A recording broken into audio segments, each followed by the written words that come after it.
Este ruso fue uno de los primeros hombres que estuvieron en el lugar en el que se produjo la destrucción quizá más devastadora que haya sufrido la Tierra. Desde entonces ha vivido preguntándose qué sucedió allí.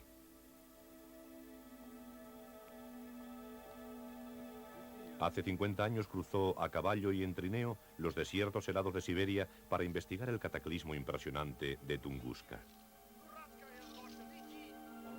La mañana del 30 de junio de 1908, una enorme bola de fuego se precipitó sobre los bosques siberianos, explotó y el estallido se oyó a miles de kilómetros.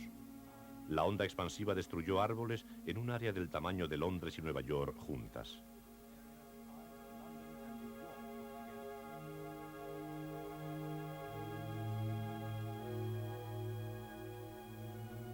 Tras la explosión, durante semanas, las noches de Europa fueron tan brillantes como el día.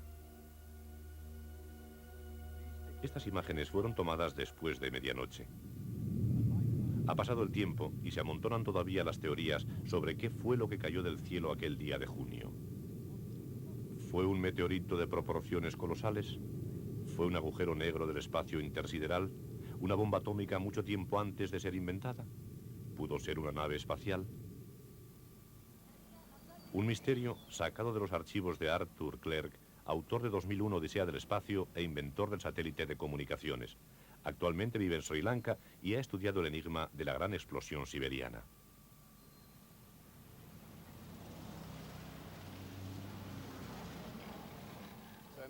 Imaginemos que en el lugar donde estoy se produce una explosión a unos 8 kilómetros sobre nuestras cabezas.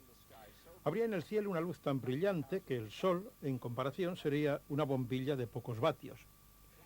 El resplandor y el calor harían hervir las aguas del mar a nuestro alrededor.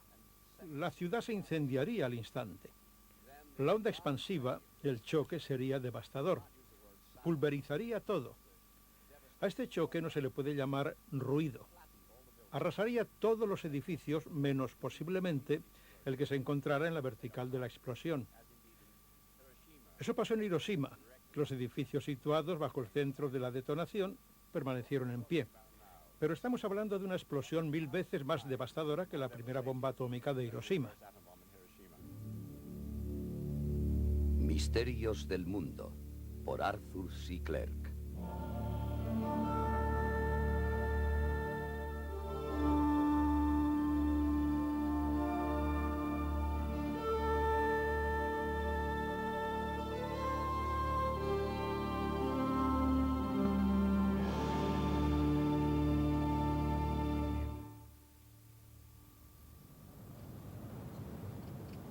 Más de 70 años después de la gran explosión siberiana, aún se reúnen los científicos para descifrar la causa de aquella catástrofe de 1908. El doctor Vasilyev y el profesor Alexander Dolgov han acudido a la Academia Soviética de Ciencias. El profesor Yavnol pertenece a la Comisión Soviética de Meteoritos y el doctor Leonid Krinov es uno de los primeros científicos que acudieron al lugar del suceso.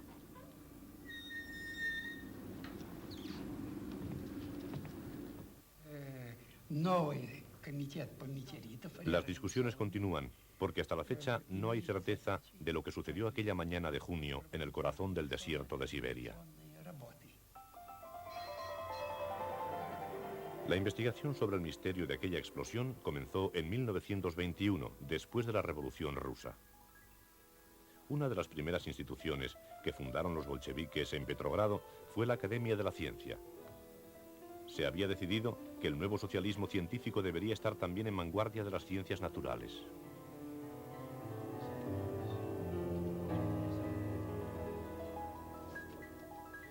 La Academia encomendó al joven científico Leonard Kolik la investigación de la caída de meteoros en todo el territorio de la URSS. Un amigo ofreció a Kolik una narración testimonial sobre el suceso, que estaba escrita en el reverso de un calendario antiguo. Fue el primer contacto que tuvo Kolik con el suceso ocurrido 20 años antes.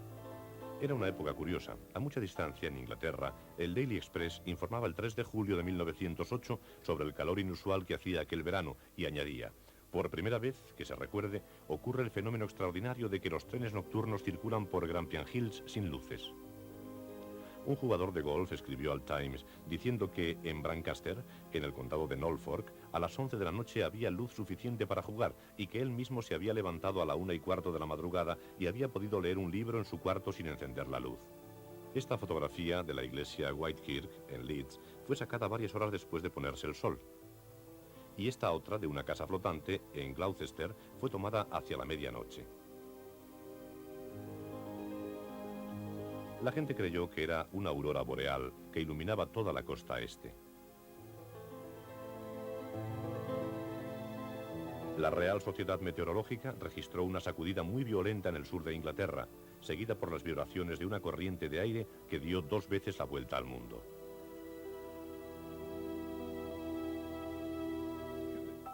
Kulik encontró informes parecidos en los periódicos locales de Siberia. El Tomsk opinaba que había caído un meteoro.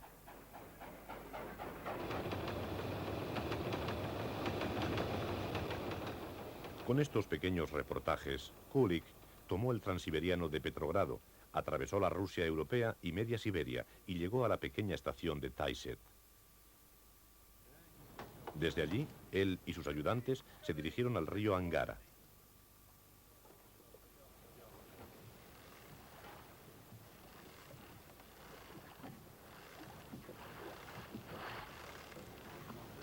Caballos y botes eran los únicos medios de transporte para atravesar los hielos y las nieves de la taiga siberiana. Tenían que recorrer ríos interminables, mucho más peligrosos a causa de los deshielos de la primavera. Acompañados por el gran cámara ruso Stroukov, alcanzaron el pequeño puesto comercial de Vanavara.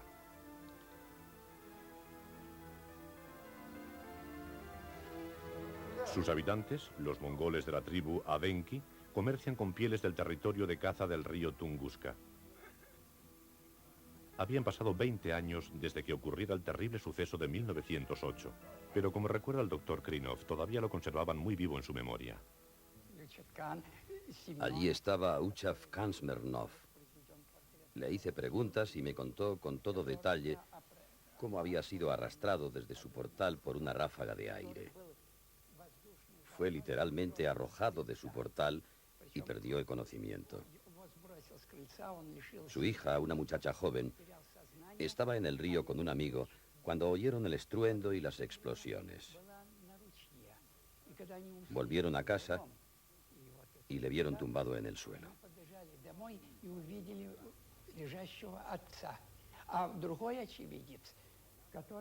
Otro testigo estaba detrás de su cabaña, clavando algo con un martillo.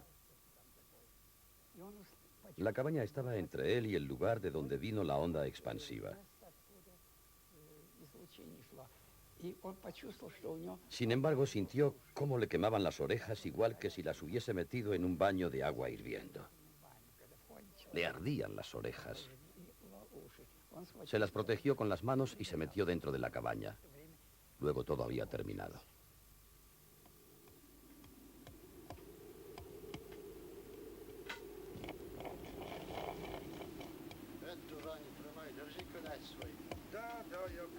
En Vanavara, la expedición de Kulik tuvo que construirse pequeños botes para subir por el río hasta el lugar donde decían que había sucedido la explosión. Pasaron muchas privaciones. Necesitaron toda su habilidad para contratar gente del pueblo que llevara los botes río arriba. Durante la travesía hubo momentos peligrosos en los que Kulik, acompañado por Stroukov, perdió el control del bote y casi fue arrastrado por la corriente. Hacia finales de mayo comenzaron a progresar significativamente, pero los que llevaban los botes se negaron a seguir avanzando hacia un lugar que todavía consideraban terrorífico.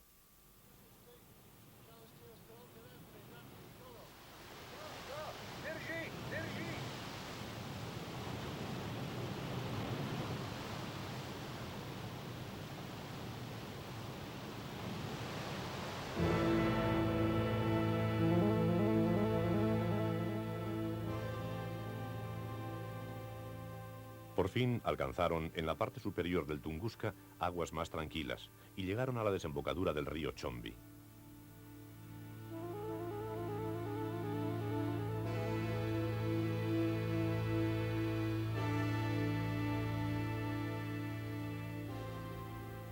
Desde sus orillas observaron que las copas de todos los árboles estaban tronchadas.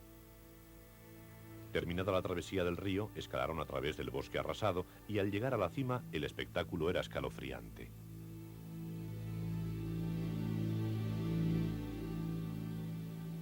Hasta donde llegaba a la vista, los árboles parecían un regimiento aniquilado, con sus filas apretujadas, víctimas de una matanza inimaginable.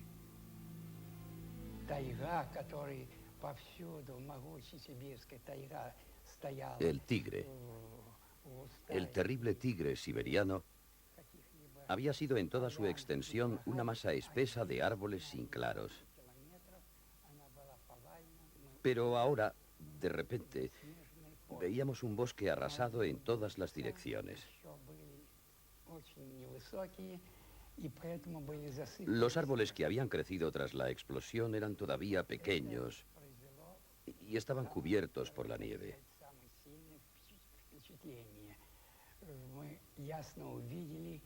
Este espectáculo tan terrible fue nuestra primera impresión y la que más nos conmovió. Vimos con claridad las dimensiones de la destrucción.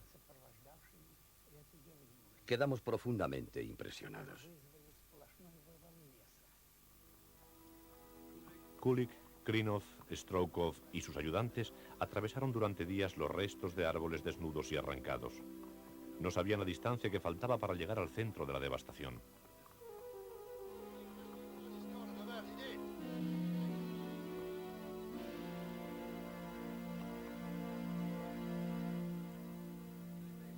Acampaban lo mejor que podían, con suministros limitados.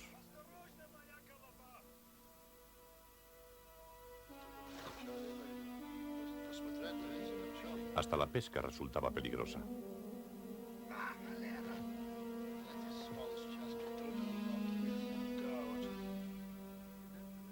Después de luchar durante más de 90 kilómetros con una maraña de troncos abatidos, llegaron por fin al corazón de la explosión, 20 años después de haber ocurrido.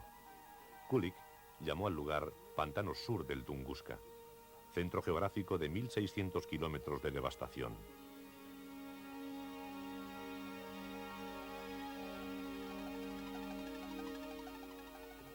Convencido de que la causa había sido un meteoro, Kulik comenzó inmediatamente a notar que el pantano estaba totalmente invadido por los mosquitos. Pensó que encontraría en los pozos del pantano restos del objeto que había sido capaz de causar semejante daño. Sus hombres drenaron los pozos, excavaron, pero sin resultados. Este tronco de árbol en el fondo de un pozo demostró que por lo menos este no era el cráter de un meteorito. Kulik insistió en la búsqueda, pero no encontró señal alguna de meteorito. Luego el tiempo empezó a empeorar.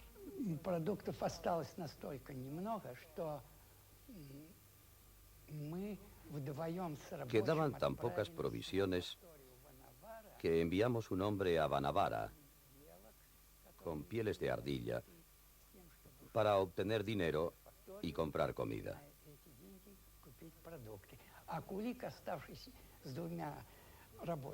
Kulik se quedó atrás con 2 hombres y se vio obligado a matar un perro para comer, aunque afortunadamente llegaron enseguida hombres con suministros. Y yo mismo, y el hombre que me acompañaba, llevábamos los pies congelados. Tuvimos que hospitalizarnos en Kirsanov, donde pasamos 2 meses. ¿Qué objeto explotó en 1908 en el pantano siberiano? Se formulan teorías sin cesar. Una es que fue un trozo pequeño de antimateria, quizás solo unos kilos. La antimateria es una estructura que tiene sus átomos compuestos de una carga opuesta a nuestra materia terrestre. Por eso, si un peso de antimateria se encuentra con un peso de materia ordinaria, se aniquilan mutuamente, produciendo una explosión colosal. Otra teoría es que fue un agujero negro, muy pequeño, si es que existe tal cosa. Digo muy pequeño, tan pequeño que no puede verse, pero con un peso enorme. Si algo como esto chocara con la Tierra, la atravesaría de parte a parte y ocasionaría una explosión terrible, tanto en el punto de entrada como en el de salida. La semejanza notable entre el acontecimiento de Tunguska y los efectos de la bomba de Hiroshima ha hecho sugerir a muchos que fue una especie de explosión nuclear. El estallido de calor fue muy semejante. Los árboles de Tunguska se carbonizaron por el lado de la explosión, mientras que por el lado opuesto no se vieron prácticamente afectados. Exactamente lo mismo que pasó en Hiroshima y Nagasaki. Pero ¿cómo pudo ser una explosión nuclear 40 años antes de que se inventara la bomba atómica? Otra teoría es que quizá a un extraterrestre se le abrió la nave espacial y tuvo que hacer un aterrizaje forzoso. No lo logró y se arrastró por la superficie 8 kilómetros. Con esta teoría se ha escrito por lo menos un libro y un montón de narraciones de ciencia ficción. Resulta una teoría plausible y ciertamente muy romántica. Esta hipótesis romántica tiene muchos seguidores entre científicos respetables, sobre todo en la Unión Soviética. Alexei Solotov es un académico soviético. La explosión de Tunguska tuvo lugar en el aire. Para este tipo de explosiones hay solo dos posibilidades. O proceden de una fuente interna de energía, o la energía está causada por el movimiento. Yo creo que fue una explosión nuclear de un objeto fabricado artificialmente.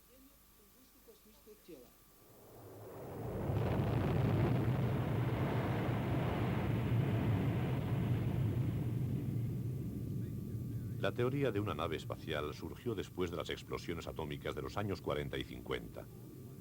La devastación causada en Japón por las bombas fue notablemente parecida a la de Tunguska. Los edificios de hormigón situados en el centro de la explosión de Nagasaki permanecieron en pie, igual que los árboles en el centro de Tunguska. La combustión de los árboles y otros signos de radiación se parecían a los efectos posteriores a la bomba atómica.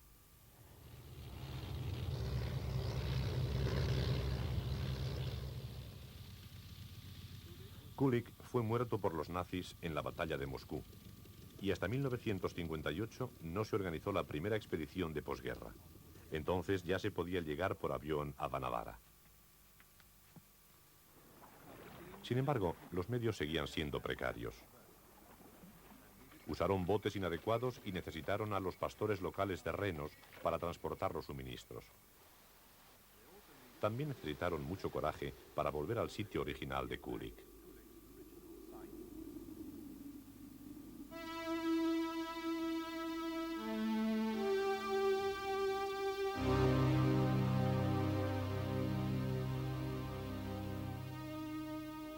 Aunque los árboles nuevos del Tigre ya tenían 50 años, las señales de la devastación continuaban siendo evidentes.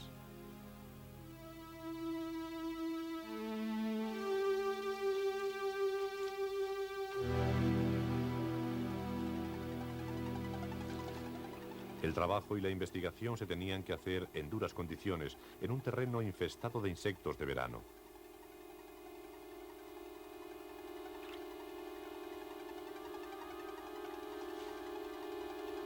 Lentamente se fueron reuniendo pruebas.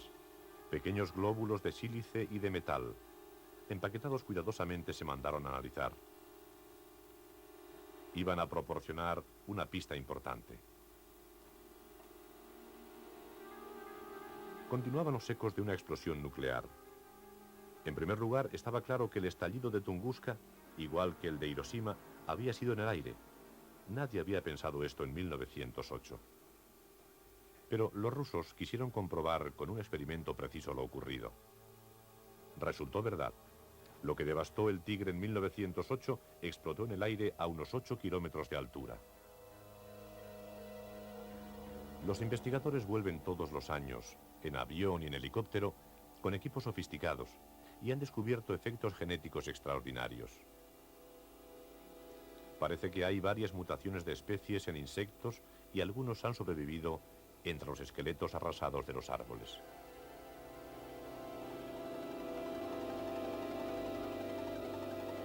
Después de caer, los círculos de los troncos de los árboles revelaron un crecimiento dramático a partir de 1908. Este efecto también se produjo en Hiroshima. Se deba o no a una radiación nuclear, el hombre que dirige hoy las expediciones anuales al Tigre, Nikolai Vasilyev, está seguro de que existe lo que él llama un caos electromagnético. Hasta el presente, Hemos investigado ciertos efectos geofísicos y biológicos que no se observan cuando caen meteoritos normales. Sobre todo, los modelos genéticos se han alterado. Esta perturbación se ve en ciertos casos en las especies de plantas, especialmente en los pinos. Hay ciertamente tipos nuevos de radiación. La explosión de un cuerpo cósmico parece que ha producido este nuevo tipo de radiación en la Tierra, situada en el centro vertical de la explosión.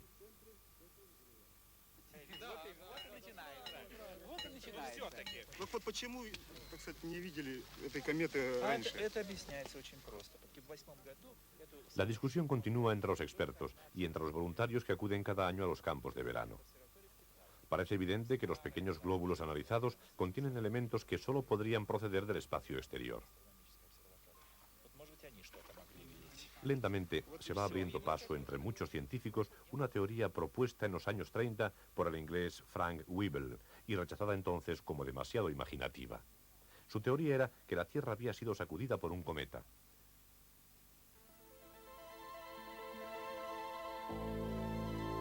Los cometas están entre los objetos más románticos del universo. Grandes cuerpos celestes brillantes con colas de miles de kilómetros de longitud atravesando el sistema solar alrededor del Sol. O desaparecen para siempre o retornan a nuestra vista solo después de muchos años. Pero la teoría del cometa no convence al académico Zolotov.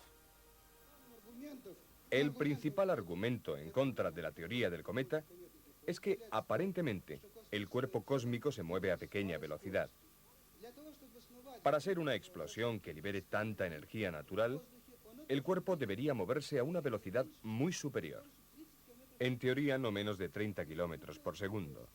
Si el cuerpo hubiera sido un objeto natural moviéndose a esa velocidad con una masa de 1 millón de átomos o más y una superficie de 100 metros, entonces hubiera destruido el bosque en una franja muy ancha, más de 100 kilómetros, a lo largo de una gran distancia antes de producirse la explosión. Pero el doctor Vasiliev y su colega el profesor Alexander Dolgov, que hicieron un análisis químico de los glóbulos, creen que las pruebas apuntan cada vez más claramente a un cometa. Señores, tenemos un contenido grande de hidrógeno que es un elemento típico cósmico.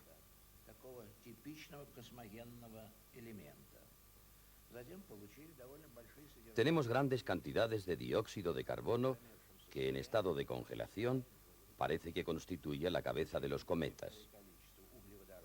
Tenemos también una cierta cantidad de hidrocarburos, probablemente metano. Esta es también una característica de la estructura de la parte delantera de los cometas. Ahora los cometas se asocian con torrentes de meteoritos, una especie de ríos de meteoritos que fluyen alrededor del Sol y cortan la órbita de la Tierra a intervalos regulares. El otro día, hojeando un libro sobre cometas y meteoros, descubrí lo que yo pienso que es la solución de este misterio. Hay una corriente de meteoritos llamada meteotórridos. Esta corriente de meteoros penetra en la atmósfera terrestre todos los 30 de junio, la misma fecha del suceso de Tunguska. Estoy seguro que la explosión de Tunguska tuvo algo que ver con la corriente de meteoritos. Inevitablemente, algo parecido a lo ocurrido allí volverá a pasar en otro lugar de la Tierra. Puede ser mañana, podría ser en los próximos 5 minutos. Yo diría que con seguridad ocurrirá dentro de los próximos 1000 años. Si ocurre pronto y no es un cometa demasiado visible, podría desencadenar una guerra termonuclear, porque una explosión así en un país podría ser malinterpretada como un ataque enemigo. Sin embargo, un cometa muy grande, temo que no daría lugar a ninguna confusión.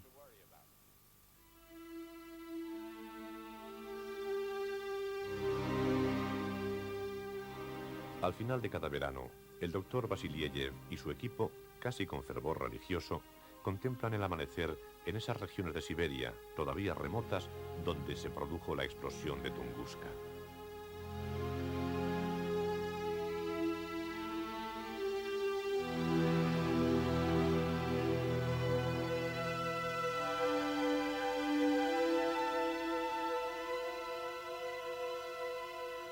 Todos los años, los rusos renuevan su compromiso de volver a investigar más profundamente el acontecimiento más asombroso que ha sacudido la Tierra en toda la historia humana que se recuerda.